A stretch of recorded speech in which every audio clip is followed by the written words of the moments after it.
Hello friends, मैं Upesh Kumar ITI classes में आप सभी का बहुत बहुत स्वागत करता हूं। तो दोस्तों, हम लास्ट क्लास में बात कर रहे थे ट्रांसफॉर्मर के बारे में। तो ट्रांसफॉर्मर से रिलेटेड जो आपकी डेफिनेशंस थी, जो भी था ट्रांसफॉर्मर क्या है, उसके बारे में हम लोग बात कर चुके थे।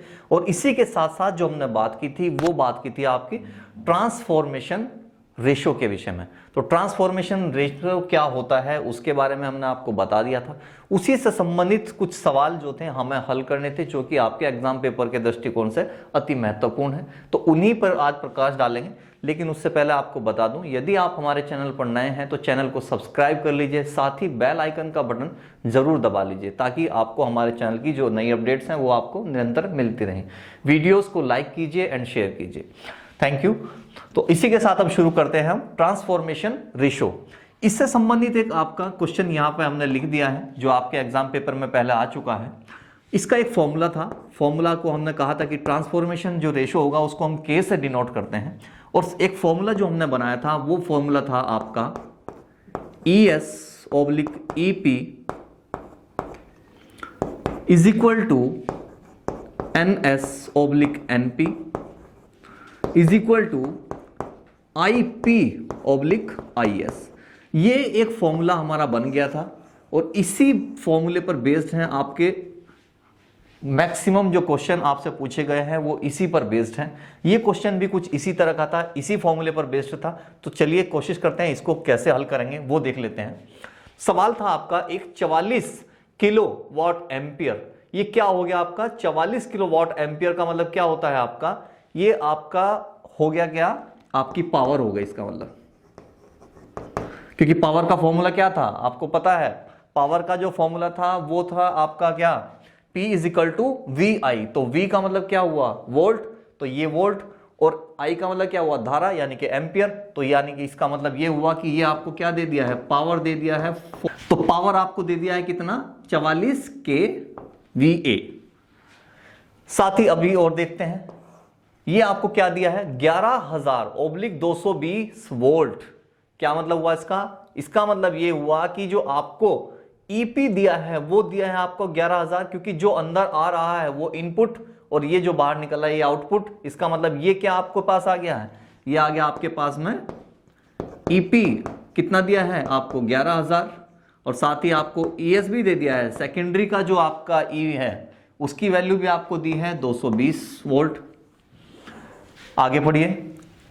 ट्रांसफॉर्मर की सेकेंडरी में 25 टर्न हैं। प्राइमरी टर्न की संख्या और प्राइमरी तथा सेकेंडरी में प्रवाहित होने वाली विद्युत धारा का मान बताइए। एक चीज और आपको जो दी है वो दी है कि सेकेंडरी जो कॉइल है उसके अंदर क्या है, 25 टर्न है। आपने कहा ये 25 टर्न को हम क्या लिखते हैं, नंबर्स लिखते हैं, और बात हो रही है सेकेंडरी। तो NS की वैल्यू आपको कितनी दे दी, 25 दे दी है आपको। अब पूछ क्या रहा है आपसे, वो पूछ रहा है कि प्राइमरी टर्न्स की संख्या, इसका मतलब आपसे वो NP पूछना चाह रहा है। साथ ही फिर कहा प्राइमरी और सेकेंडरी में प्रवाहित होने वाली विद्युत धारा, इसका मतलब साथ में आपसे IP भी पूछ लिया और साथ ही साथ आपसे क्या पूछ लिया, IS भी पूछ लिया। तो इस एक सवाल में आपसे 3 क्वेश्चन उसने कर लिए। अब करना क्या है, इस फॉर्मूले के अकॉर्डिंग हम देखते हैं हमें क्या क्या दिया है और क्या हमसे पूछा है। आपसे पूछ रहा है पहला ये कि आपको NP निकालना है, तो EP की मान दे दिया, ES का दे दिया, NS का दे दिया, NP निकाल लेंगे। तो हम फॉर्मूला कौन सा लगाने वाले हैं, ये वाला। अगर ये हम लगा लें तो यहां से आपको NP मिल जाएगा। तो पहले के लिए कोशिश करते हैं। तो ES की वैल्यू कितनी है आपकी, ES की आपको दे दी है 220। फॉर्मूला क्या लगने वाला है, ES/EP बराबर कितना, NS/NP। तो रखिए वैल्यू, ES की वैल्यू कितनी है आपकी 220 बटे EP की वैल्यू कितनी दी है आपको 11,000 बराबर कितना है, NS की वैल्यू कितनी दी है आपको 25, और आपको निकालना क्या है NP। तो क्रॉस गुना कर लेते हैं। NP की वैल्यू कितनी हो जाएगी, अगर मैं NP का मान निकालता हूं तो NP इक्वल टू कितना, 11,000 गुणा 25, ये इसके साथ गुणा कर लेगा, और जो NP के साथ वाला है वो कहां जाएगा, दूसरे के, अब नीचे आ गया। यहां से इसकी वैल्यू को निकालिए, 0 से 0 काट दीजिए, अभी 11 से काट दीजिए, ये 100 बार कटेगा आपका, और ये 11 दूनी 22 बार कट गया। इसको और काट सकते हैं आप, आसान करने के लिए देखिए क्या करेंगे हम, इसको अभी नहीं काट रहे हैं, इसको सेम जीवित का ऐसे का ऐसे ही रख लेंगे और 25 की गुना आप डायरेक्ट कर दीजिए 2500, कितना हो गया 2500, और 2500 को यहाँ 2 से डिवाइड कर दीजिए ताकि आसानी से कट जाए। तो 2 एकम 2, 2 दूनी 4, 2 पंजे 10, कितना हो गया 1250 क्या टर्न्स। ये हो गया आपका एनपी, अर्थात जो प्राइमरी आपके अंदर जो कोयल है, उस प्राइमरी कोयल के अंदर जो संख्या है, नंबर ऑफ टर्न्स जो आपको दिया है कोयल का, वो कितने हैं 1250 टर्न्स होंगे। अभी देखते हैं इसका सेकंड। अब आपसे पूछा है आईपी और आईएस। आईपी और आईएस ये रहे, लेकिन हमें इन दोनों की वैल्यू भी पता लग गई, इनकी वैल्यू भी पता लग गई, लेकिन इनमें से दोनों की ही वैल्यू पूछ ली है आपसे। अगर मैं आईपी ओब्लिक आईएस की कंपैरिजन इससे करूं या इससे करूं तो मुझे एक डिजिट तो कम से कम चाहिए। अब मुझे चाहिए क्या, मुझे इनमें से कोई ना कोई एक वैल्यू क्या करनी पड़ेगी, निकालनी पड़ेगी। अब हमारे पास एक फॉर्मूला है, और फॉर्मूला क्या है, P = VI। इसके बारे में आप पहले ही पढ़ चुके हैं। P क्या है, यहां पावर, शक्ति की बात हो गई। V क्या है आपका वोल्ट, जो कि आप यहां क्या बोलते हैं E उसको बोलते हैं, और I आपके पास में धारा हो गई। तो हम यहां से धारा की वैल्यू निकाल लेंगे, किसकी, हमें पावर किसकी पता है, ट्रांसफॉर्मर में जो शुरू में आपको पावर दी है, यानी कि हमें प्राइमरी का पता लग जाएगा। तो हम यहां से क्या कर सकते हैं, प्राइमरी की जो धारा है, यानी कि फर्स्ट कोयल में जो धारा प्रवाहित हो रही है, उसके बारे में हम यहां से पता कर सकते हैं। देखिए, तो हम प्राइमरी की बात कर रहे हैं, तो प्राइमरी, तो P का मतलब कितना दिया है आपको 44, लेकिन ये किलो में दिया है, तो किलो की जगह मैं अगर इसमें 1000 कर दूं, कोई दिक्कत किसी को नहीं। अब बात करते हैं V, यानी कि वोल्ट। वोल्ट आपका क्या है प्राइमरी का, EP। तो प्राइमरी में EP आपका कितना दिया है 11000, तो ये लीजिए 11000, और गुणा कितना है IP। अब यहां से मैं IP की मात्रा निकाल लूंगा कि नहीं निकाल लूंगा, यहां से IP की वैल्यू निकालने के लिए 11000 को कहां, यहां लेके जाना पड़ेगा।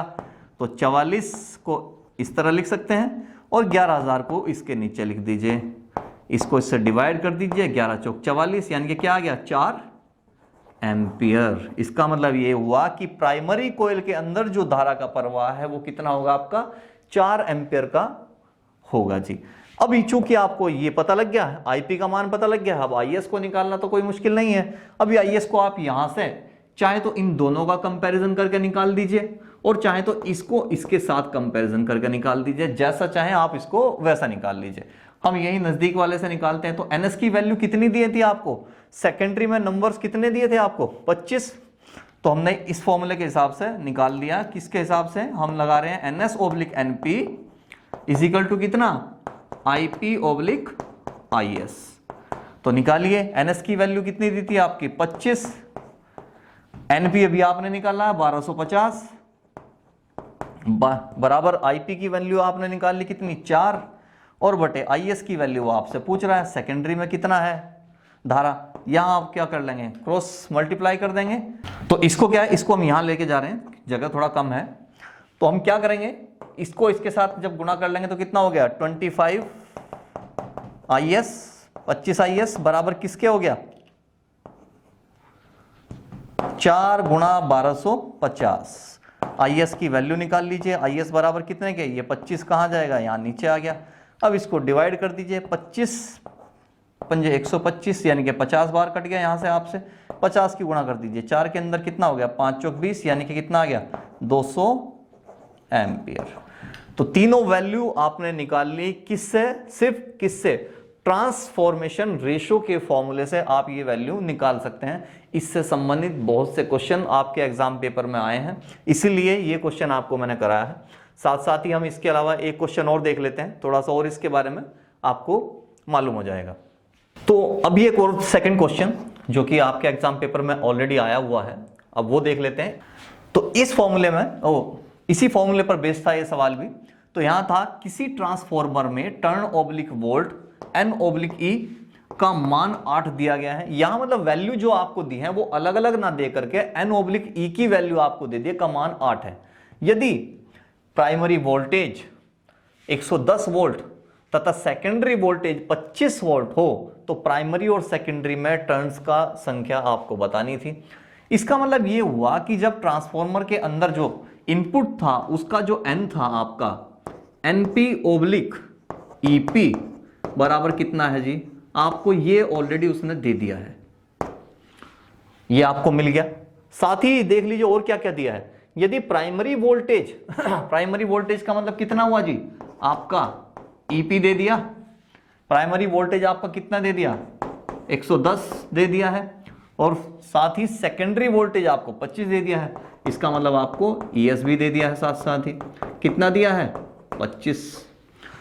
अब आपको निकालना क्या है, निकालना है आपको प्राइमरी और सेकेंडरी की टर्म्स, यानी कि वो आपसे पूछना चाह रहा है एनपी की वैल्यू और एनएस की वैल्यू।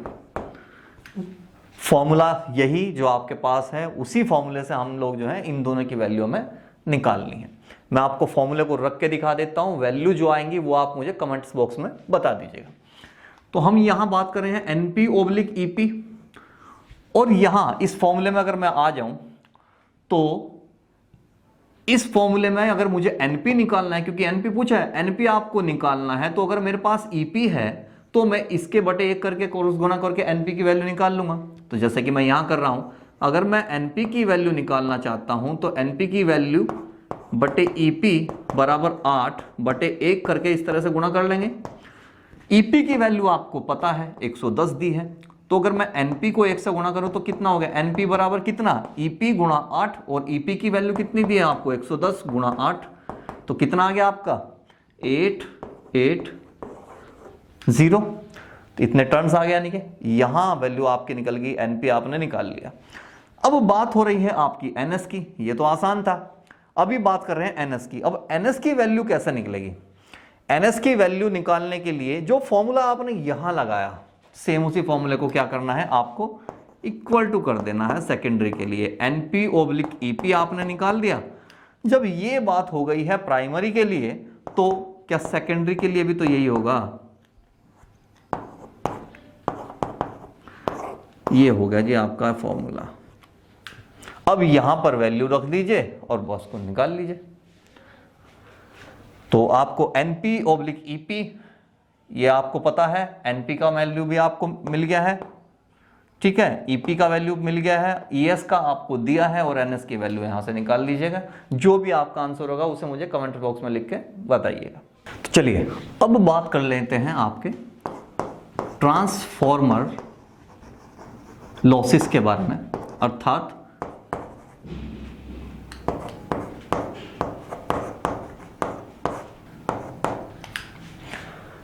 तो ट्रांसफॉर्मर लॉसेस या फिर कहिए क्षतियां, यानी कि क्या, इसको हम क्या बोलते हैं, कमियां भी बोलते हैं।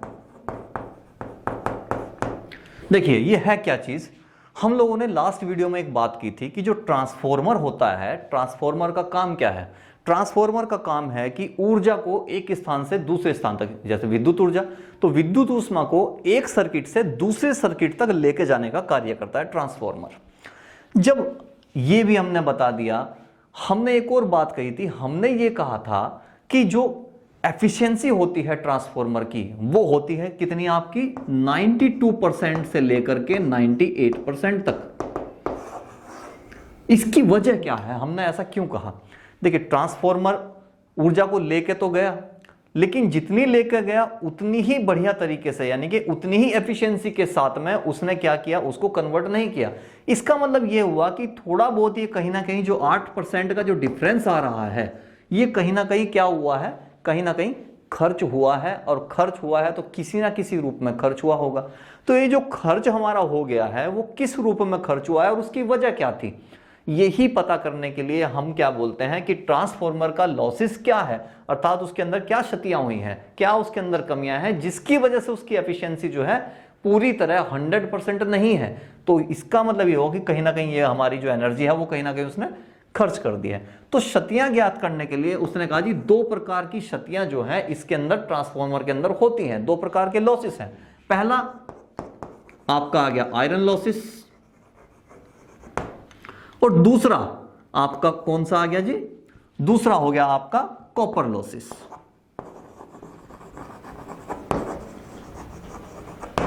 अर्थात आयरन की वजह से, लोहे की वजह से कुछ कमियां हुई होंगी, इसीलिए इसको आयरन लॉसेस कहा, और दूसरा कॉपर की वजह से कुछ ना कुछ लॉसेस हुए होंगे, उसकी वजह से इसको क्या कहा, कॉपर लॉसेस कहा। ऐसा क्यों, इन दो के विषय में ही क्यों कहा, क्योंकि ट्रांसफॉर्मर के अंदर जो कोयल बनती है और उसका जो कोर होता है, दो ही मेन पार्ट होते हैं। देखिए किसी भी ट्रांसफॉर्मर के, या तो क्या, या तो ये कोर, और या फिर दूसरा एक और क्या बताया था आपको, वाइंडिंग। ये पहला पार्ट ये तो कोर, जिसको आप हिंदी में क्रोड बोलते हैं ये, और दूसरा हो गया इसका वाइंडिंग। तो यही दो पार्ट हैं। अब यही दो पार्ट जो है मेन है, और इन्हीं दो को, या तो कोर आप किसकी बनाते हैं, आप कोर बनाते हैं लोहे की, लेकिन ये पूरी तरह लोहा नहीं होता है। इसको हम क्या बोलते हैं, सिलिकॉन स्टील बोलते हैं, सिलिकॉन स्टील बोलते हैं, या सिलिकॉन लोहा भी बोलते हैं, SI। तो कोर, उसकी वजह से कुछ लॉस हुए होंगे जब कोर बनाया आपने लोहे का, और वाइंडिंग जो कि आप कॉपर की करते हैं मैक्सिमम ट्रांसफॉर्मर में, इसी वजह से, इन दोनों की वजह से ही ज्यादातर लॉसेस होते हैं। अब जो आयरन लॉसेस हैं, वो आयरन लॉसेस कितना हो गया, अब वो हो गया दो प्रकार का। पहला आ गया आपका एडी करंट, और दूसरा आ गया आपका हिस्टेरेसिस। ये दो प्रकार की जो कमियां हैं आयरन की वजह से हो जाती हैं। यदि मैं आयरन की कोर ले लेता हूं तो उसकी वजह से जो क्षति होगी, यानी कि जो क्षतियां होंगी, वो मेरे पास दो होंगी। एक को मैं एडी करंट की क्षति बोलता हूं, और दूसरे को मैं हिस्टेरेसिस की आपकी लॉसेस बोलता हूं। ये है क्या चीज, अब उसकी बात कर लेते हैं। आयरन लॉसेस से ये तो पता लगा कि हमने बात की है किसी कोर की बात कर रहे हैं, जिसकी वजह से दो प्रकार के लॉसेस हुए हैं। अब उनमें पहला लॉसेस है आपका एडी करंट। क्या होता है जी एडी करंट, उसके बारे में बात कर लेते हैं। देखिए होता क्या है, किसी भी ट्रांसफॉर्मर के अंदर हम क्या करते हैं, ईएमएफ बनता है। इस ईएमएफ की वजह से एक करंट का जो प्रवाह है इस सर्किट के अंदर होने लगता है। प्रवाह हुआ तो उससे क्या हुआ, यहां एक चुंबकीय प्रेरण बनता है, जो कि फैराडे के नियम के अनुसार है। चुंबकीय प्रेरण की वजह से यहां क्या बनती हैं, चुंबकीय क्या बल रेखाएं बनती हैं, जिसको क्या फाई बोलते हैं।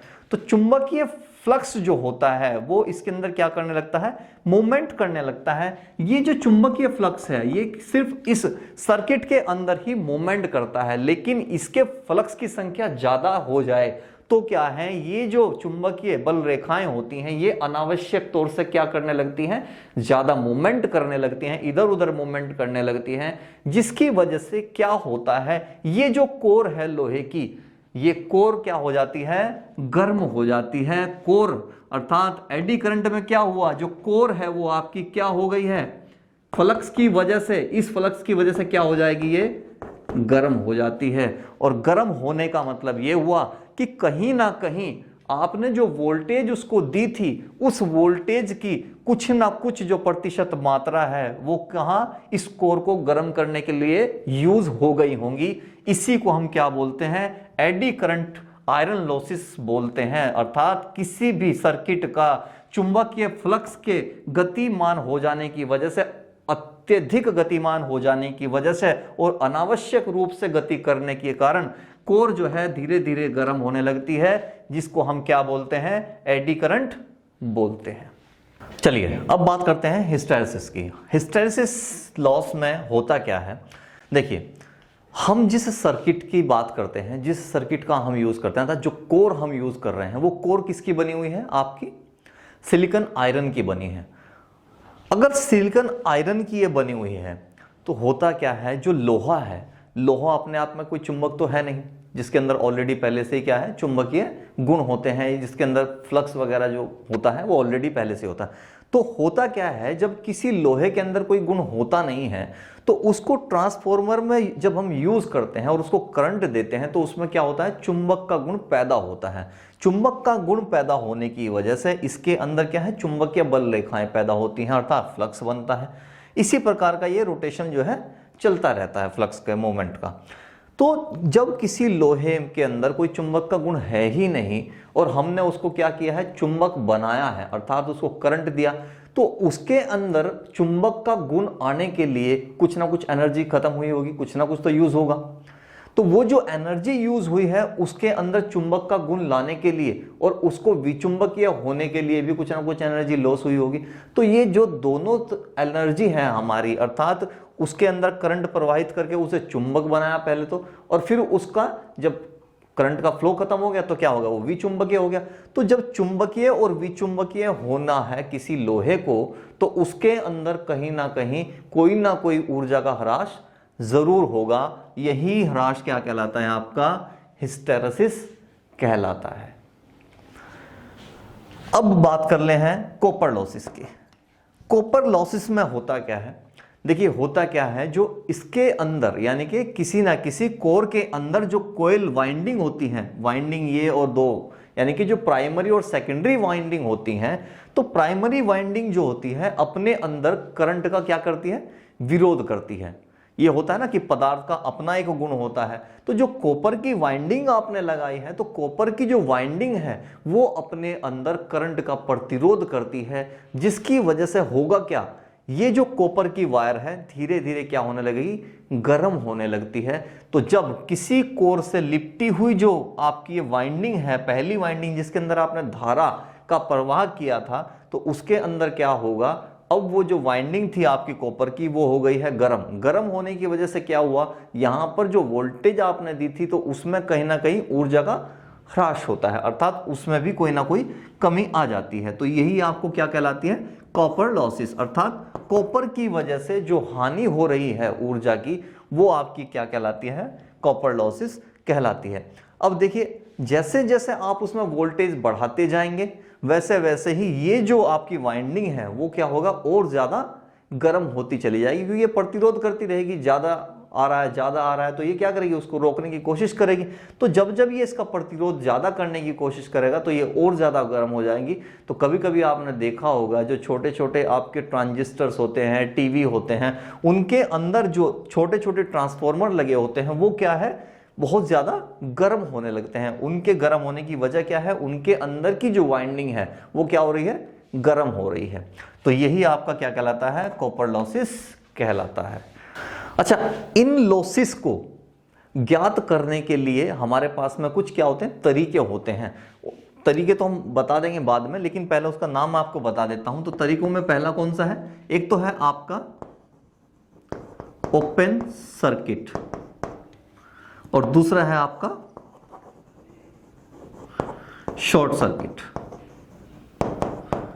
इन दो मेथड्स के द्वारा ही हम लोग क्या करते हैं, जो इसके अंदर आपकी क्षति हुई है, कितनी इसके अंदर हानि हो रही है, कितनी ऊर्जा का लॉस हुआ है, उसके बारे में इन दो तरीकों से आपको पता लगाया जा सकता है। एग्जाम पेपर में आपसे यह पूछा जाता है कि ये बताइए कि ह्रास यानी कि आपका ट्रांसफॉर्मर के अंदर जो लॉसेस होते हैं उसको किन किन मेथड के द्वारा आप ज्ञात कर सकते हैं। तो कौन कौन से मेथड हैं, एक तो ओपन सर्किट मेथड है और दूसरा आपका शॉर्ट सर्किट मेथड है, ऐसा आपको ऑप्शन में दिया जा सकता है।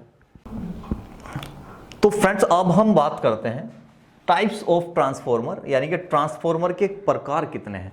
देखिए डिफरेंट टाइप्स के ट्रांसफॉर्मर हैं, जैसे कि यूज करने के आधार पर होते हैं, लोकेशन के आधार पर होते हैं, फेज के आधार पर होते हैं। तो कई प्रकार के जो ट्रांसफॉर्मर हैं वो होते हैं, हम उन्हीं के बारे में पढ़ेंगे। जैसे कि यहां पे हमने लिखा है 7 टाइप के आपके ट्रांसफॉर्मर हैं, लेकिन ये टोटल 7 ही नहीं है, इनके भी कुछ पार्ट हैं। जैसे कि अगर बात करें पहले वाले की, तो ओपी का मतलब क्या है, इसका मतलब ओब्लिक पी, यानी कि आउटपुट वोल्टता के आधार पर। अब आउटपुट जो है, हम लोगों को दो तरह की आउटपुट की जरूरत होती है। पहला एक तो होता है हाई वोल्टेज और दूसरा कौन सा, लो वोल्टेज। भाई ट्रांसफॉर्मर जो लगाया जाता है वो किस लिए लगता है, यानी कि इनपुट को आउटपुट में चेंज करे। अब आउटपुट यदि मुझे चाहिए, या तो मुझे हाई चाहिए या फिर मुझे लो चाहिए। दो प्रकार के आउटपुट के लिए मुझे क्या करना पड़ा, दो प्रकार के ट्रांसफॉर्मर मुझे लगाने पड़ेंगे। पहला हाई वोल्टेज करने के लिए कौन सा, स्टेप अप, यानी कि एक स्टेप अप ट्रांसफॉर्मर, और दूसरा कौन सा लगेगा, स्टेप डाउन, दूसरा आ गया स्टेप डाउन ट्रांसफॉर्मर। अगला है आपका क्रोड की संरचना के आधार पर। क्रोड का मतलब क्या हो गया, कोर। अब कोर की जो संरचना है उसके आधार पर भी कुछ डिस्ट्रीब्यूशन किए गए इसके।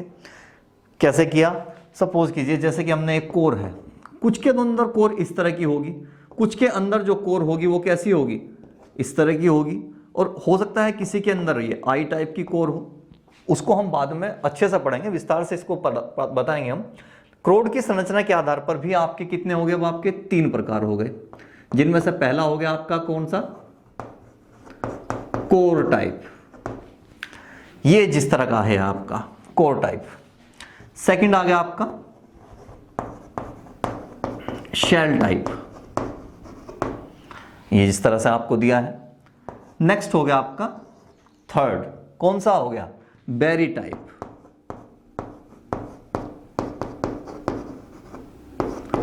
BERRY, बेरी टाइप का। नेक्स्ट है आपका फेज की संख्या। अब देखिए 2 ही तरह के फेज आपके पास होते हैं, या तो सिंगल फेज होता है या फिर कौन सा होता है, 3 फेज होता है। तो इसके भी 2 पार्ट हुए, कौन कौन से हुए, पहला आपका कौन सा हुआ, सिंगल फेज, और सेकंड आपका कौन सा हुआ, वो हो गया आपका 3 फेज। देखिए मैक्सिमम जो घरों में हम लोग यूज करते हैं वो कौन सा होता है, वो सिंगल फेज होता है। इंडस्ट्रीज के अंदर या जहां पर बिजली का प्रोडक्शन होता है वहां पर हम जो है 3 फेज का इस्तेमाल करते हैं। 3 फेज क्यों बोलते हैं, क्योंकि उसके अंदर क्या है, 3 प्रकार के कोयल, आपकी 3 वाइंडिंग जो होंगी आपके इनपुट के लिए होंगी, और 3 वाइंडिंग कैसी होंगी, आउटपुट के लिए होती है। सिंगल में कैसी है, सिंगल में एक आउटपुट और एक इनपुट। नेक्स्ट आपका आ गया है आपका कूलिंग सिस्टम के आधार पर। अब कूलिंग सिस्टम के आधार पर देखिए जो ट्रांसफॉर्मर होता है इसके अंदर जो वाइंडिंग होती है, जब आप उसमें विद्युत धारा का प्रवाह करते हैं तो होता क्या है, वाइंडिंग धीरे धीरे गर्म होने लगती है। तो अगर इस तरीके से वो कंटिन्यू गर्म होता रहेगा तो उससे होगा क्या, ट्रांसफॉर्मर की जो कोयल हैं, जो वाइंडिंग्स हैं, वो क्या हो जाएंगी, जल जाती हैं। उसी के वजह से उसको ना जलाए, अर्थात वो ना जल पाए उसकी वाइंडिंग्स, तो उसके लिए ट्रांसफॉर्मर के अंदर जो है कूलिंग सिस्टम बनाया गया है, जिसको आप शीतलन बोलते हैं। अर्थात उसको ठंडा करता रहेगा कोयल्स को, ताकि वो जो है गर्म ना हो पाए, हीट ना हो। तो उसके आधार पर भी हमने इसको कुछ पार्ट्स में डिवाइड किया। जैसा कि पहला है, एक तो तरीका ये हो गया कि वो प्राकृतिक यानी कि नेचुरल तरीके से ठंडा हो जाए, तो हमने इसको क्या बोला, प्राकृतिक कूलिंग ट्रांसफॉर्मर। नेक्स्ट आपका आ गया कौन सा, ऑयल कूलिंग, यानी कि तेल की वजह से क्या होगा, उसको तेल से यानी कि ठंडा किया जाए। तीसरा आपका कौन हो गया, यह आ गया आपका जल, वाटर कूलिंग ट्रांसफॉर्मर। इसमें क्या है, पानी की हेल्प लेंगे इसको कूलिंग के लिए, ठंडा करने के लिए। तो चौथा हो जाएगा आपका कौन सा, वायु दाब कूलिंग ट्रांसफॉर्मर। तो ये हो गया आपका चौथा, यानी कि वायु के दाब के द्वारा क्या होगा, उसमें कूलिंग इफेक्ट लाया जाएगा। तो कूलिंग के भी आपके 4 टाइप हो गए। नेक्स्ट है आपका आउटपुट कैपेसिटी। आउटपुट यानी कि क्या हुआ, आउटपुट का मतलब क्या हुआ, आपने कहीं से इनपुट दिया, ट्रांसफॉर्मर ने उसको क्या किया, वोल्टेज को उसकी चेंज किया, या तो अप किया होगा या फिर उसको डाउन किया होगा।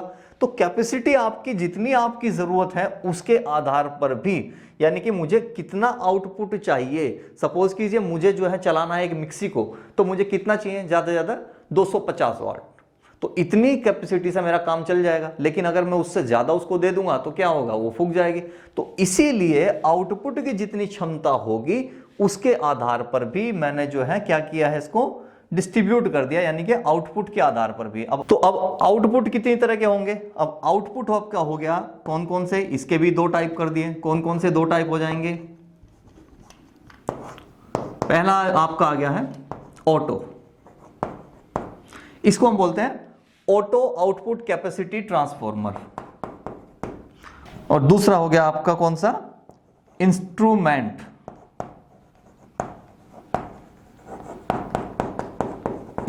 ट्रांसफॉर्मर, ये हो गया। अब बात करते हैं अगला टाइप, यानी कि आपका व्यापारिक आधार पर। व्यापारिक आधार का मतलब क्या हुआ, कॉमर्शियल पर्पस। कॉमर्शियल का मतलब क्या हुआ, एक तो वो यानी कि जो आप प्राइवेटाइजेशन को आप दे देते हैं, प्राइवेट इंडस्ट्रीज को चली गई है एक तरह की बिजली, तो वो हो गया। एक हो गया आपके जो घरों में आ रही है, अर्थात जो कि सरकारी तौर पर जो आपको इलेक्ट्रिसिटी दी जाती है। तो व्यापारिक पर भी दो प्रकार के होते हैं, कॉमर्शियल में भी कौन कौन से होते हैं आपके, एक हो गया आपका पावर और दूसरा कौन सा हो जाता है आपका डिस्ट्रीब्यूशन। तो पावर के आधार पर भी होता है एक आपका कॉमर्शियल और दूसरा होता है क्या, डिस्ट्रीब्यूशन के आधार पर। तो पावर ट्रांसफॉर्मर और डिस्ट्रीब्यूशन ट्रांसफॉर्मर। और इसके अलावा अभी बचा आपका क्या, लोकेशन के आधार पर। लोकेशन का मतलब क्या हुआ, यानी कि क्या हुआ, कभी कभी क्या होता है कुछ लोकेशन आपकी ऐसी होती हैं जिसको कहीं पावर ग्रिड के अंदर ही सेटअप लगाना है, कहीं कहीं क्या होता है घरों में आपको पहुंचाना है तो वहां के लिए अलग से लोकेशन। अर्थात दो प्रकार का होता है ये भी। पहला जिसमें है क्या आपका इंडोर, इंडोर हो गया, और दूसरा हो गया आपका आउटडोर। तो इंडोर और दूसरा हो गया आपका आउटडोर, यानी कि अंदर का मतलब क्या होगा, इंडोर का मतलब क्या हुआ आंतरिक, और आउटडोर का मतलब हो गया बाहरी। तो इंडोर में क्या हो गया आपका, जैसे कि कोई पावर ग्रिड है उसके अंदर जो ट्रांसफॉर्मर्स हम यूज करेंगे वो क्या कहलाएंगे, आपके इंडोर ट्रांसफॉर्मर्स कहलाएंगे। और आउटडोर में क्या होगा, यानी कि बाहरी कस्बों शहरों इनको सबको जो आपको इलेक्ट्रिसिटी देनी है उसके लिए जो ट्रांसफॉर्मर यूज होंगे वो आउटडोर ट्रांसफॉर्मर होंगे। अभी इन सब के विषय में हम लोग जो है क्या है विस्तार से 1 बाय 1 करके पढ़ेंगे।